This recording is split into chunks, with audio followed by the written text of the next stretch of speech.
Okay, let's have a look at SECMENDO Authority Audit, which is our solution for authority auditing offered to all SAP customers. First of all, we need to extract from the SAP system some sort of data to have the basis for analyzation. We are talking about organizational data, the relation of SAP users within the organization, in general the SAP profiles and roles and their assignments to the SAP users, and indeed the details of these roles and profiles. With all these data, you can start to analyze your current situation, for example with your SAP Analytics Cloud, or maybe with one of our partners. We offer a unique model for the extracted data, for data analysis and the identification of the need for action. Let's have a look at the solution itself. First of all, you have an information cockpit which gives you an overview of the users that are in the system, the assigned roles to the users, and the part of the organizational units that is in the extracted data. In addition, you can see what type of users are extracted.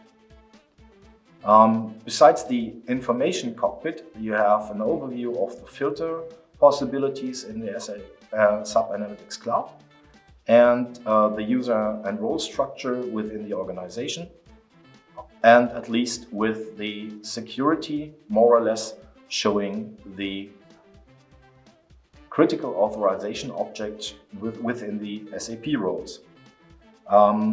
In that you can see the overview which shows the risk that is part of the different roles and the users that are connected to these roles.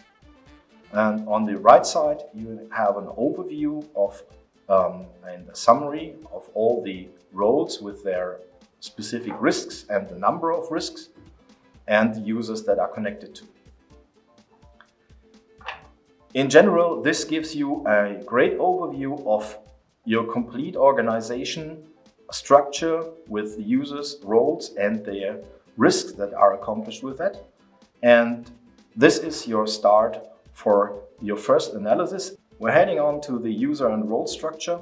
You get an overview again about your users that are in the data and the used roles and the details of one specific role.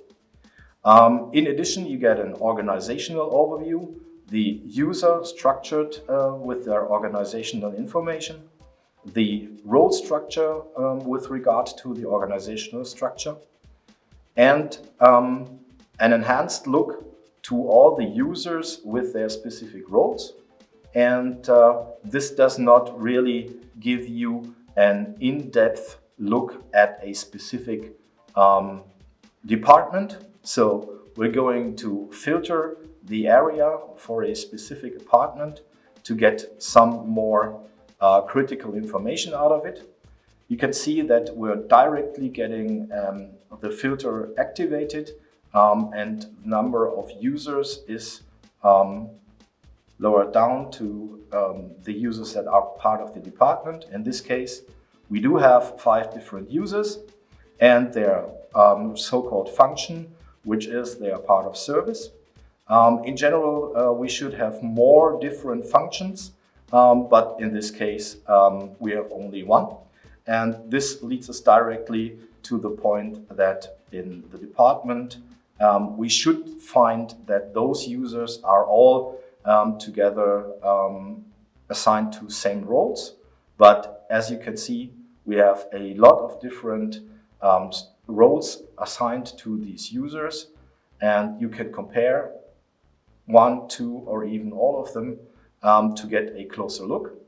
From an ideal point of view, all the service users should have the same roles as shown in this example, but to look at the truth and to find out what is the room for improvement, we can also use different users and see directly that there is a big difference in the assigned roles, and that is a starting point for a redesign of your authorizations.